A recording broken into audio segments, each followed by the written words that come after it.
오늘은 마가복음 9장 2절부터 13절 말씀까지 함께 보시겠는데요. 마가복음 9장 2절부터 13절 말씀까지 한 절씩 교독하시고 맨 마지막에 12절을 같이 읽도록 하겠습니다. 2절 말씀을 제가 읽습니다. 엿새 후에 예수님이 베드로와 야고보와 요한을 데리시고 따로 높은 산에 올라가셨습니다. 예수님이 그들 앞에서 변형되셨습니다.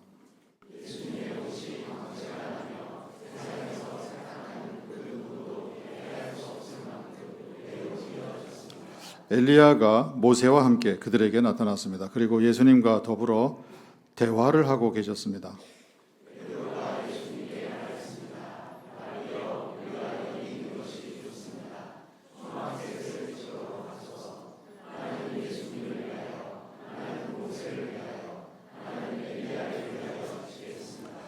베드로가 이렇게 말한 것은 그가 무슨 말을 할지 알지 못했기 때문입니다. 제자들 모두 몹시 무서워했습니다.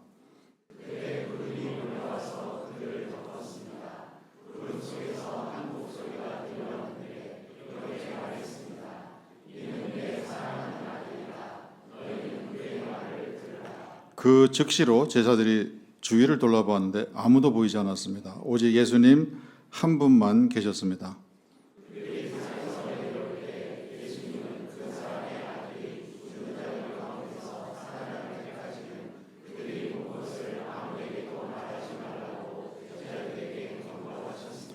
그들은 예수님의 경고 말씀을 명심하면서도 죽은 자 가운데서 살아나는 것이 무엇일까 서로 의논하였습니다.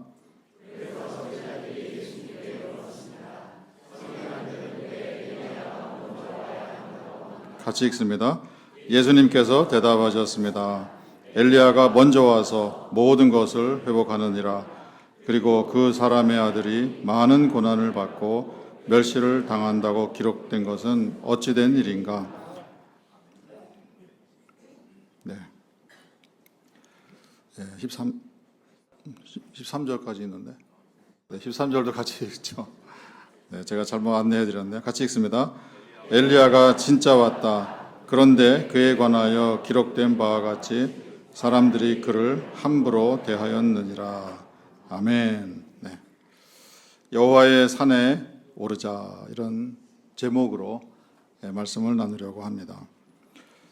예수님이 제자 3명을 데리고 높은 산에 올라가셨어요.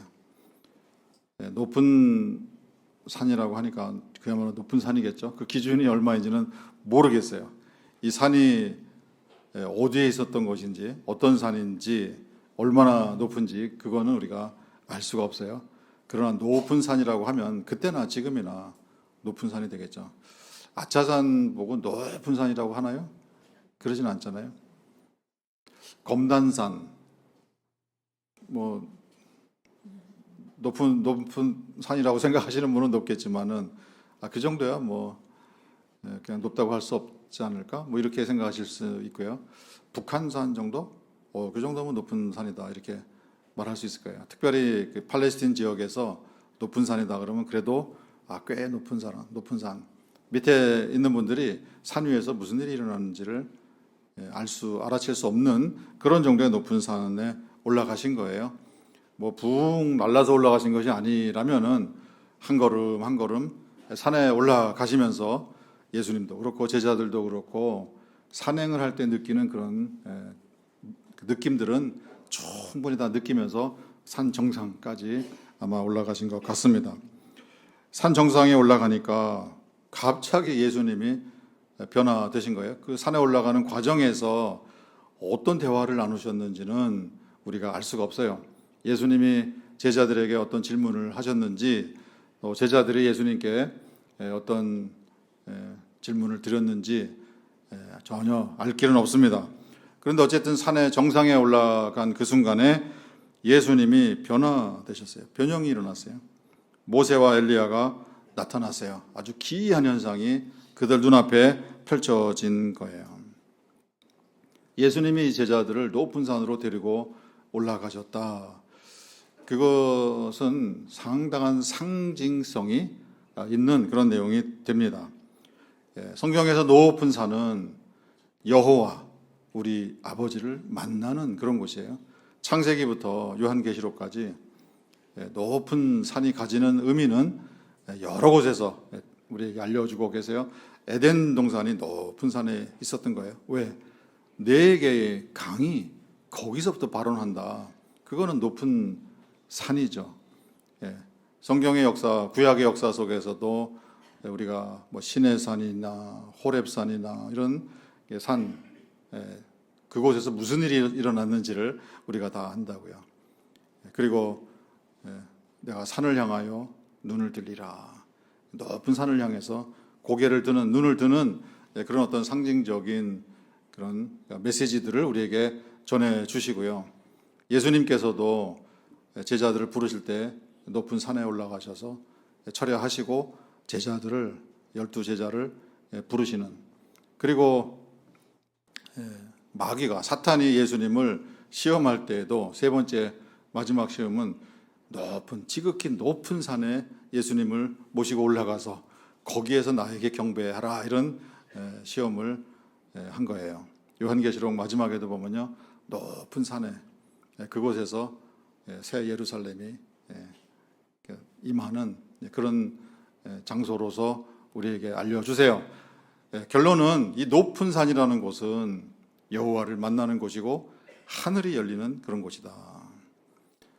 예수님이 제자들을 높은 산으로 데리고 가셨듯이 저와 우리 성도님들도 높은 산으로 올라가셔야 합니다.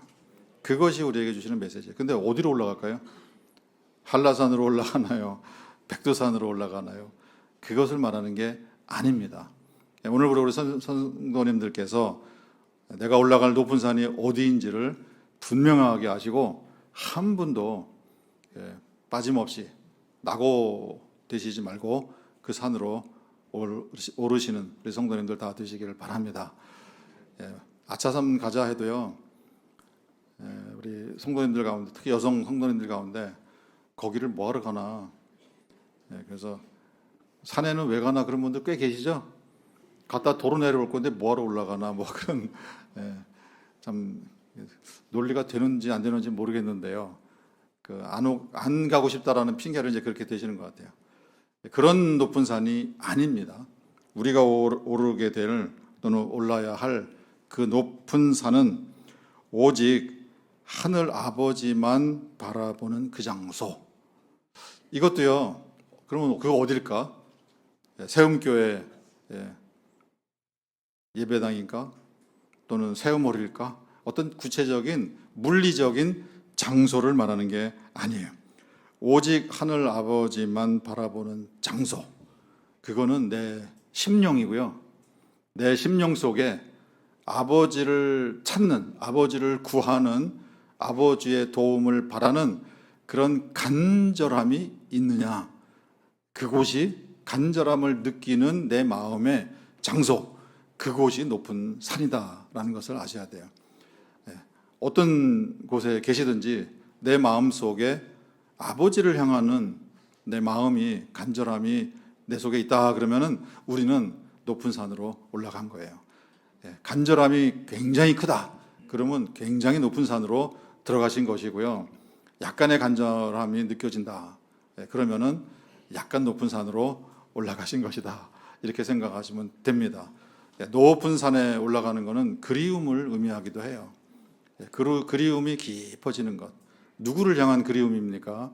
하늘 아버지를 그리워하는 그 그리움이 내 속에 깊어질 때 그것을 심산유곡이다 이렇게 표현을 합니다.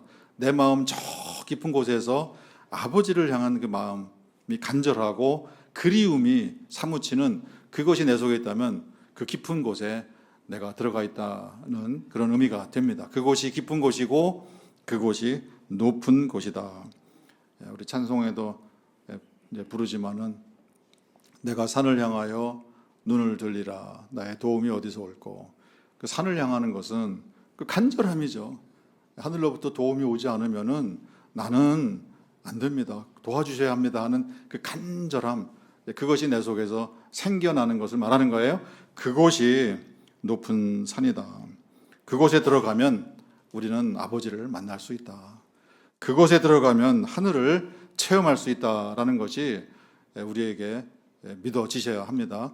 우리 성도님들이 우리 심령 속에 깊은 곳에 아버지를 향하는 그 간절함, 목마른 사슴이 시냇물을 찾아 헤매이듯이 내 영이 주님을 찾기에 갈급합니다. 그 간절함, 갈급함, 그 그리움이 깊어지실 때 그곳에서 하늘이 열리고 그곳에서 여호와 우리 아버지를 만나시는 그런 일이 일어나게 됩니다. 성령님께서 우리를 그곳으로 인도해 주실 겁니다. 성령님이 그곳으로 인도하실 때에 이 세 제자들이 예수님을 따라서 높은 산에 올라가셨던 것처럼 우리도 그 깊은 곳으로, 그 높은 곳으로 들어가시는 우리 성도님들 다 되시기를 간절히 바랍니다. 여호와의 산에 오르자라는 것은 그런 의미가 되고요. 그런데 제자들의 눈앞에서 호련히 예수님이 변화되셨어요. 근데 옷도, 예수님의 옷도 이 세상 그 누구, 세탁하는 그 누구도 희게 할 수 없을 만큼 휘어졌다, 흰 광채가 났다, 이렇게 표현을 합니다. 이 옷에 대해서는 또 왜 언급을 하시느냐? 이것은 그 높은 산에 올라가셨을 때에 예수님이 변화되셨다는 이것은 역사적인 사실이다라는 것을 우리에게 강조해 주시는 것이에요. 그곳에서 엘리야가 모세와 더불어서 예수님하고 대화를 나누는 거예요. 근데 이분들은 어떤 분들이세요? 이미 과거 오래전에 이 세상에 사셨다가 떠나신 분들이에요. 베드로, 야고보, 요한에게는 어마어마한 선조들이란 말이에요. 과거 분들이에요. 예를 들어서 우리에게 세종대왕이 갑자기 나타나셔서 대화하신다 그러면 이게 무슨 현상입니까? 이런 기이한 일이 있을 수 있나? 그런 아주 좀 신비로운 그런 세계가 지금 열려지고 있음을 우리에게 알려주세요. 그분들이 지금 지금 현장에 나타나가지고 예수님하고 대화를 나누시는 그 장면을 제자들에게 보여주셨어요. 그런데 그 장면에서 베드로가 이런 얘기를 합니다. 랍비여, 우리가 여기 있는 것이 좋습니다. 그런 얘기를 하세요. 예수님이 모세와 엘리야가 나타나는 것을 모르셨을까요? 모르신 게 아니죠. 아버지의 계획 안에서 예수님이 부르신 그분들을 오라고 하신 분이 이제 예수님이고, 그렇게 오라고 하셨을 때에는, 제자들을 데리고 올라가셨을 때에는, 그 장면을 보여주실 때에는 예수님의 의도가 있는 거란 말이에요. 제자들의 입장에서는 여기를 얘기할 게 아니고, 이분들은 다 돌아가신 분들인데 어디서 오셨지? 그곳, 본향을 생각을 하라. 본향에 관심을 가지라. 그것을 좀 깨우쳐 주시려고 제자들을 그 자리에 두신 것인데요. 베드로 입에서 여기가 좋다, 여기가 좋사오니, 이런 이제 말이 툭 나온 곳이에요. 여기가 아니라 모세와 엘리야가 계시는 그곳이 어딜까? 그곳에 대한 관심을 가져라. 지금 그것을 지금 깨우쳐 주시기 위해서 데리고 올라가신 건데, 베드로는 여전히 여기를 얘기하는 거예요. 제자들이 모세와 엘리야가 오신 그곳, 그들의 본향을 보지를 못했다. 그 실패한 모습을 우리에게 알려주십니다.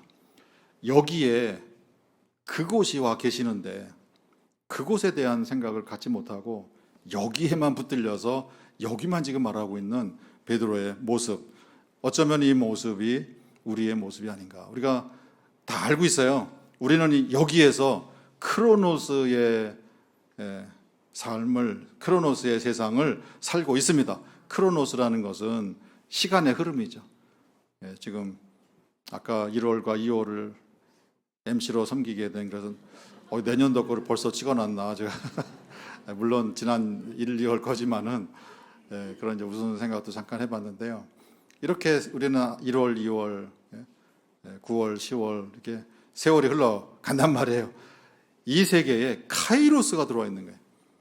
영의 세계가, 영의 시간대가 들어와 있단 말이에요. 여기에 그곳이 들어와 있는데 그곳에 대한 감각, 본향에 대한 의식, 이것을 지금 예수님이 깨워주시려고 제자들을 데리고 올라가셨는데 그것을 보지 못했어요. 본향에 관심을 가지고 살아라. 본향을 바라보면서 영의 세계를 바라보면서 살아가라. 그것이 예수님의 가르침인데, 실물 교육인데 제자들이 예수님의 그런 가르침을 파악하지 못하고 그 의도를 알아채지 못하는 그런 모습을 보입니다. 엉뚱하게 여기가 좋다, 여기가 좋사오니 이런 얘기를 하는 거예요. 우리 세운교회 성도님들은 여기가 좋습니다, 그런 말씀 하지 마시고요. 그곳이 좋습니다. 모세가 계시는 그곳, 엘리야께서 계시는 그곳, 그곳이 좋습니다. 본향이 좋습니다. 이런 의식이 깨어난 분들로 세상을 사시면 좋겠습니다. 우리가 흑인 영가 간혹 저희가 이제 불러드리지 못하지만은 가사는 우리가 소개해 드리는데요. 내 고향으로 날 보내주. 그 흑인들이 고향으로부터 흩어지는 거잖아요. 가끔 이제 지금은 뭐 그런 일은 없지만은 이제 과거 역사지만은 강아지 어미 개가 새끼들을 난단 말이에요. 그럼 분양을 해요. 그러면 그 강아지들이 이 집 저 집으로 다 흩어지잖아요. 그런 것처럼 그 과거의 그 아픈 시대에 흑인들의 노예살이가 그랬겠구나. 아버지는 일로 팔려가고 어머니는 절로 팔려가고 자녀들은 또 다른 데로 팔려가고 다 흐트러져서 그 심정에서 부르는 노래가 그거 아니에요. 내 고향으로 날 보내주. 그거는 눈물 없이는 우리가 부를 수 없는 이제 그런 곡이긴 해요. 우리 한국 안에서도 이제 부르는 고향을 그리워하는 그런 곡이 있잖아요. 내 고향 남쪽 바다. 제 고향은 남쪽 바다도 아니고요. 중부지방, 내륙지방인데요. 그럼에도 불구하고 내 고향 남쪽 바다 그 파란 물 눈에 보이네. 제 눈에는 안 보이는데 아무튼 그런 노래가 들려오면요. 왠지 가슴이 뭉클하잖아요. 꿈엔들 이즈리요. 그 잔잔한 고향바다 이런 노래. 그냥 저는 뭐 거제도 출신도 아니고요, 부산 출신도 아니지만은 그 남해 바다 그런 그 고향 바다를 그리워하는 이런 노래를 들으면은 한국 사람들은 가슴이 뭉클한 게 있단 말이에요. 근데 우리의 고향이 어디예요? 내 고향으로 날 보내주. 사탄이 지배하는 이 세상이 아니라 내 고향은 저분이 엘리야 저분이 사시는 그곳, 모세 저분이 계시는 그곳. 그렇지, 저기가 내 본향이지, 내 고향이지. 그리고 그 과거에 아벨 이후로 이 땅을 사셨던 에녹이나 노아나 이런 분들이 다 본향을 사모하면서 이 땅을 사셨다고 하는데 왜 그런 본향 의식이 나에게는 없을까? 그 본향 의식을 예수님이 깨워주시려고 높은 산으로 데리고 올라가신 거예요. 우리의 심령 깊은 곳에 아버지를 향한 간절함, 아버지를 향한 그리움, 이것이 깨어나게 된다면은 더불어서 우리의 심령 속에 본향 의식도 깨어나게 되는 그런 일이 일어나게 될 줄 믿습니다. 그런 마음으로 이 세상을 사는 것이 하늘이 열린 세계를 우리가 사는 그런 성도의 삶의 여정이라는 것을 예수님께서 가르쳐주고 계세요. 그때 베드로가 초막 셋을 짓자고 합니다. 이게 무슨 의미인지 아세요? 예수님을 모세와 엘리야와 동급으로 여기는 거예요. 예수님을 모세와 엘리야급으로 여겨주는 거는 어쩌면 제자들 입장에서도요, 대단하게 예수님을 생각해 드린다. 그렇게 현장에서는 그렇게 우리가 볼 수도 있어요. 왜? 바깥에서는 예수님을 다 죽일 사람으로 정말 핍박의 대상으로 생각하는데 이때까지만 해도요, 모세 그러면 이스라엘 역사에서 그렇게 큰 분이 어디 계세요? 엘리야 어마어마한 분이시죠. 예수님 그런 분급으로 생각해 드리는 것만 해도 대단한 거 아닙니까? 이렇게 생각할 수 있어요. 그러나 이것은 베드로가 큰 잘못을 범하는 거예요. 어떻게 감히 예수님을 모세와 엘리야와 동급으로 생각하느냐. 아직도 이분들은 예수님이 누구신지를 모르고 있었구나. 그것을 우리에게 드러내 보여주시는 것이에요. 여기가 좋사오니 이런 차원에서 사는 분들이라면 예수님을 깨달을 길이 없습니다. 본향을 생각하시는 분이라면 예수님이 누구신지, 이 땅에 오셔서 무슨 일을 하셨는지를 알게 되고, 이 예수님과 더불어서 예수님이 내 삶에 오셔서 나와 함께 살아 주신다고 하는 것이, 이것이 얼마나 큰 영광인지 그제서야 알아차리는 그런 사람으로 우리도 변화가 일어나게 된다. 그런 말씀이세요. 구름이 그들을 둘러쌉니다. 구름이 둘러싼다는 것은 이런 현상을 성경에서는 신현이다 이렇게 표현합니다. 하나님이, 여호와께서 나타나시는 현상이다 그렇게 말을 합니다. 그리고 하늘로부터 음성이 들립니다. 이는 내 사랑하는 아들이다. 예수님을 내 사랑하는 아들이다. 신의 아들, 하나님의 아들이다. 사실은 이 예수님이 신이시고 예수님이 여호와 하나님이시라는 그것을 나중에는 제자들이 다 깨닫게 됩니다. 예수님이 누구신지를 알아야 예수님을 따르는 제자들도 그들의 생각을 정리하고 그들의 삶의 방향과 그들의 삶의 목표가 조정이 되는 일이 일어나게 된다는 것을 우리에게 알려주세요. 마태복음 16장에 보면 예루살렘으로 마지막으로 올라가는 그 길에서 예수님이 이 질문을 합니다. 너희는 나를 누구라고 하느냐? 세상은 나를 누구라고 하느냐? 질문을 하신 다음에 그러면은 너희는 나를 누구라고 하느냐? 그때 베드로가 주님은 그리스도 메시아이시요 살아계신 하나님의 여호와의 아들이시니이다. 미리 다 공부를 시켜주셨어요. 물론 그것은 공부를 시켜주셨는데요. 예습을 시켜주셨는데 다 까먹은 것 같아요. 그래서 예수님이 바요나 시모나 이 대답을 한 내가 복되도다. 그런데 이 대답은 예전에 내가 예습을 시켜주셔서 안 잊어버리고 잘 기억하고 있구나. 그렇게 말씀하시질 않았고요. 이것을 알게 하시는 하늘에 계시는 내 아버지가 알게 해주신 것이다. 이렇게 이제 말씀을 하셨단 말이에요. 이 고백이 얼마나 중요한지를 다시 한번 강조해 주시는 것이에요. 우리 성도님들에게는 예수님이 누구십니까? 나에게는 예수님은 누구신가? 그것이 우리에게 정답으로 내 손에 쥐고 있어야 되는 거예요. 예수님은 하늘과 땅과 바다 그 가운데 만유를 창조하신 창조주세요. 나를 사랑하셔서 나를 사단의 권세로부터 영원한 죽음으로부터 구원해 주시기 위해서 이 땅에 인간으로 오셔서 십자가에 돌아가셨어요. 그리고 부활하셨어요. 승천하셨어요. 거기서 끝이 아니라 지금 이 순간에 이곳에 오셔서 나와 함께 그곳을 가지고 여기에 와 계시는 그런 분이다라는 것을 우리가 안다면, 그 고백이, 그 믿음이, 그 확신이 우리에게 있다면은, 그러면은 우리의 삶의 방향과 우리 삶의 목표, 그거는 완전히 변화되는, 변화가 일어나는 그런 일이 우리에게 있을 겁니다. 우리 성도님들에게 그런 변화가 일어나게 되시기를 바랍니다.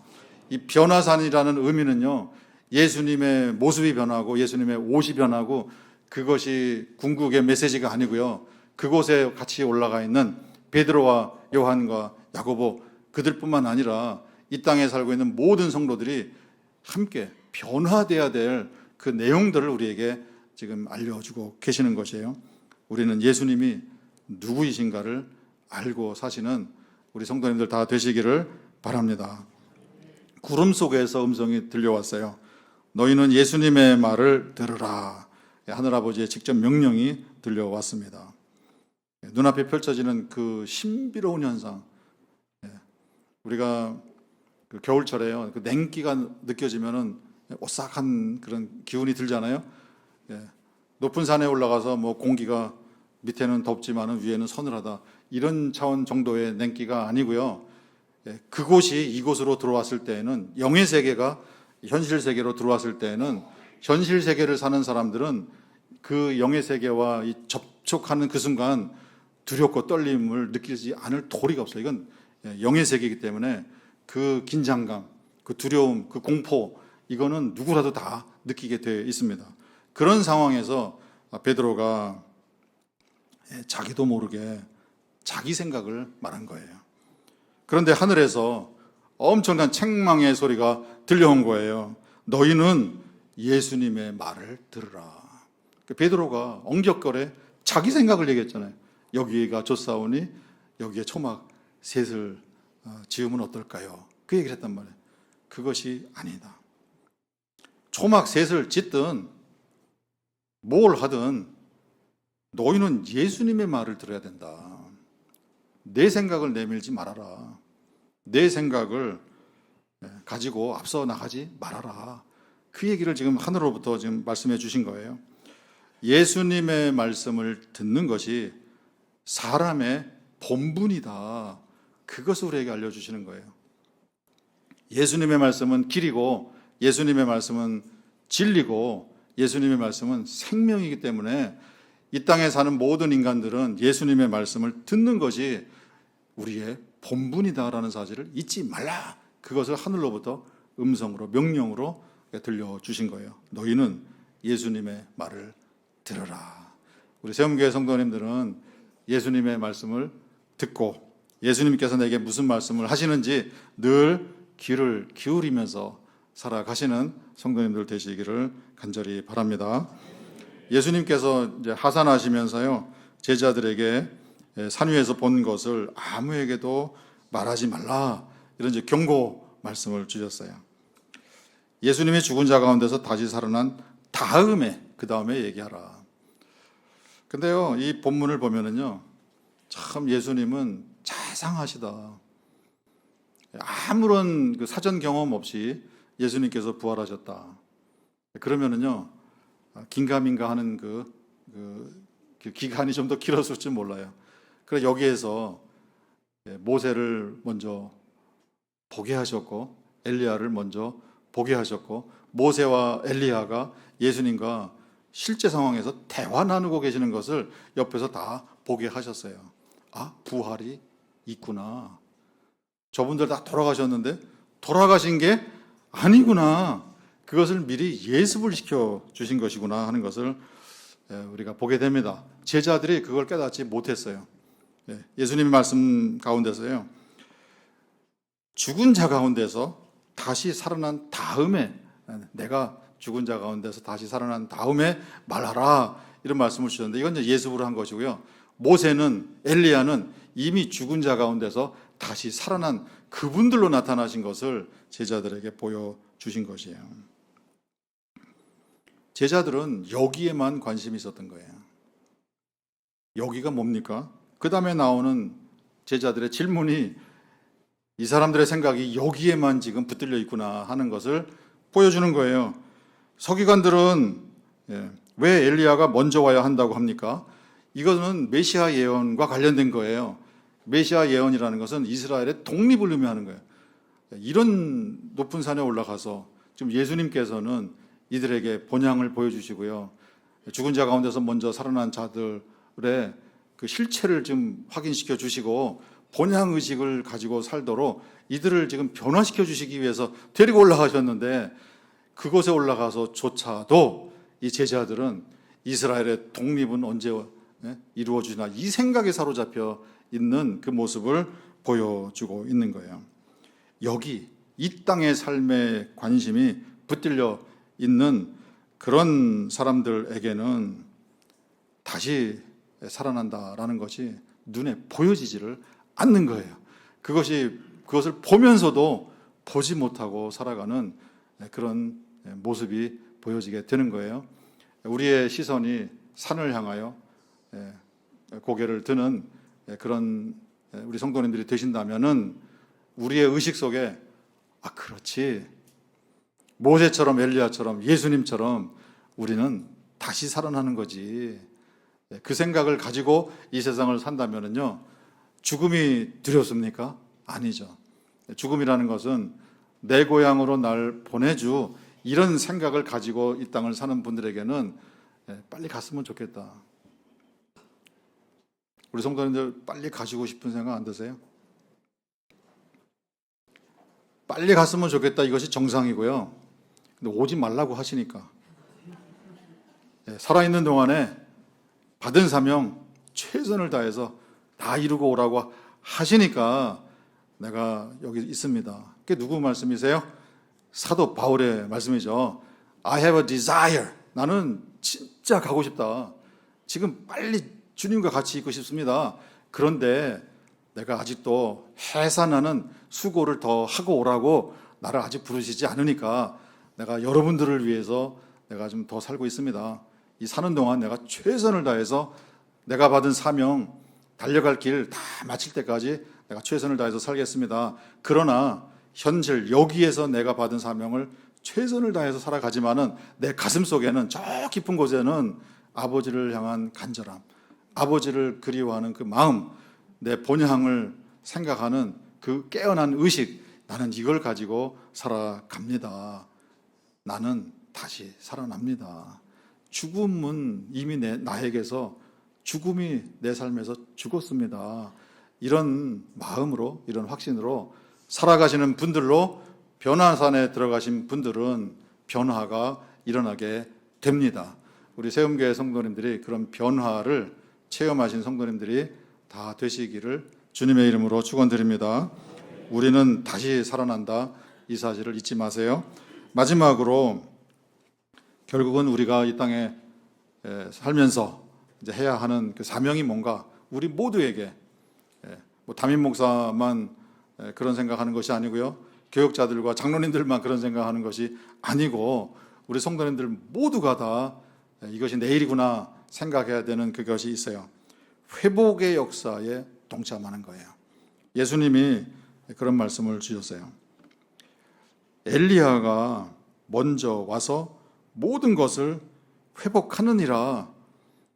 그리고 그 사람의 아들이 많은 고난받고 멸시를 당한다고 또 기록되었는데, 그 얘기는 그 사람의 아들이라고 말씀하시는 예수님, 나도 세례 요한처럼 회복을 위해서 왔노라.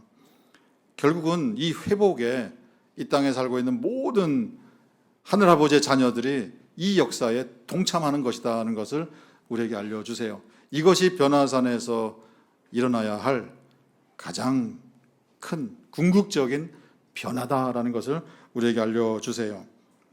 세례 요한이 엘리야로 먼저 와서 모든 것을 회복하는 일을 했다, 이렇게 예수님이 확인해 주셨어요.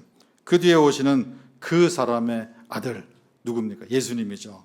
예수님도 회복을 위해 오셨다. 그 사람의 아들이 오셔서 회복을 이루는 그 방법이 뭡니까? 그 과정이 뭡니까? 고난을 받고 멸시를 당함으로. 뭐 십자가라고 언급을 하시진 않았지만은 그건 십자가 고난이죠. 그런 예수님의 십자가 고난과 멸시를 통해서, 죽음을 통해서 우리가 회복된 거예요. 예수님께서 대속의 제물이 되어 주셔서 우리가 회복된 그 사실을 우리는 감사로, 감격으로 잊지 않고 이 세상을 사는 거예요. 이 회복의 내용이 뭡니까? 아버지와의 관계가 복원이 된 거예요. 아버지 집으로 돌아갈 수 있는 길을 열어주신 거란 말이에요. 결국 아버지의 자녀가 된 저와 우리 성도님들이 이 땅에 살면서 예수님과 함께 변화된 그곳에서 변화된 사람이라고 한다면 우리도 이 회복의 역사에 동참하는 그런 사람으로 내가 부름받은 거구나, 그 사명을 위해서 내가 이 세상을 사는 것이구나, 그 열정이 우리에게서 이제 불타오르는 거예요. 모세가 호렙산에서 떨기나무 앞에 섰어요. 그 떨기나무에 불이 붙었어요. 그러나 떨기나무가 타진 않지만은 그것에 불이 일어났잖아요. 우리 세움교회에 불이 났어요. 모르는 분 없습니다. 왜 지붕과 4층을 불태우셨는가? 이거 빨리 복원해서 아름답고 예쁜 성전으로 다시 개축하라, 그게 목적인가? 제가 보기엔 그게 아니에요. 우리 성도님들의 가슴 속에 불이 붙어야 된다. 성전 불이 아니라 말씀의 불이 붙고 우리가 이 땅에 살아가는 이 회복의 역사에 동참을 해야 된다는 그 사명감으로 불타오르는 이것을 아버지께서 기대하시고 우리를 지금 이 과정을 걷게 하시는 것이다. 이런 확신이 옵니다. 우리 성도님들의 가슴 속에 이 말씀의 불길이 붙어 활활 타오르게 되시기를 주님의 이름으로 축원드립니다. 고난을 받고 멸시를 당한다. 이거는요, 물론 예수님께서도 우리에게 자기 십자가를 지고 나를 따르라 말씀하셨어요. 그러면 물론 이제 이런 말씀을 우리가 접하게 되면요, 어떤 큰 고난, 박해, 내가 예수님을 믿는다고 해서 또는 예수님을 전한다고 해서 아주 그냥 큰 어떤 임팩트, 충격이 들어오는 그런 어떤 아주 그냥 극단적인 상황을 상상을 하신다고요. 물론 그런 경우도 틀린 경우는 아니에요. 그러나 여기서 말씀하시는 이 고난을 받고 멸시를 당한다. 이 고난과 멸시를 누가 주느냐? 대부분요, 자기가 주고 있어요. 바깥에서 아무도 이 고난과 멸시를 주려고 하는 사람이 없는데 본인이 스스로 고난과 멸시를 본인에게 지금 가하고 있단 말이에요. 예수님의 제자들이 아무도 예수님의 제자들을 죽일 생각은 안 했어요. 예수님의 제자들까지 체포해서 죽이면요, 이 재판이면 이거 일이 복잡해진다고요. 예수님만 속전속결로 처리하려고 했는데 제자들은 뜨커니 우리까지 죽으면 어떡하나? 그래서 다 도망갔고요.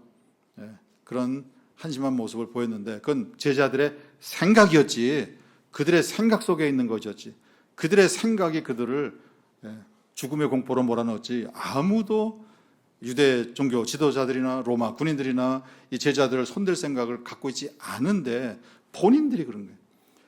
예수님에 대해서 이웃들에게 말씀을 해야 되는데요, 아이 쑥스럽다.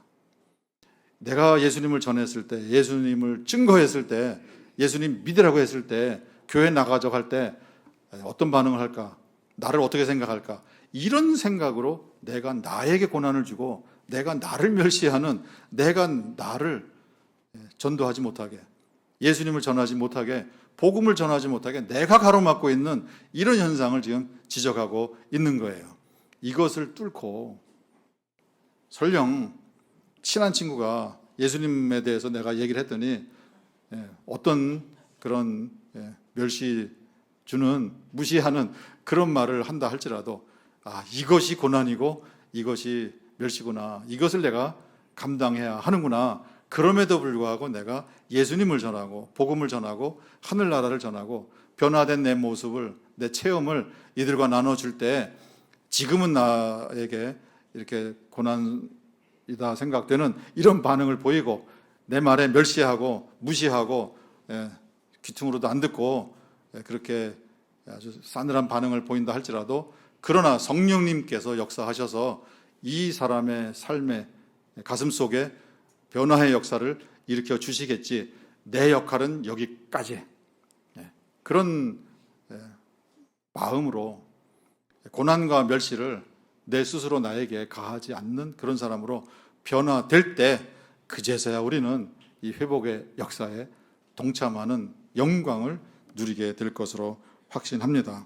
우리 이웃을, 내가 기도하는 그 상대를 기도만 하지 마시고요, 입을 열어서 예수님을 전해주시고 복음을 전해주셔서 하늘 아버지께로 돌아오게 만드는 그 일에 우리가 동참하고 이 일을 내 받은 사명으로 가슴에 불타오르는 그 열정으로 우리가 하늘의 부름을 받아 본향으로 가실 때까지 그 일에 최선을 다하시는 우리 성도님들 다 되시기를 주님의 이름으로 축원드립니다.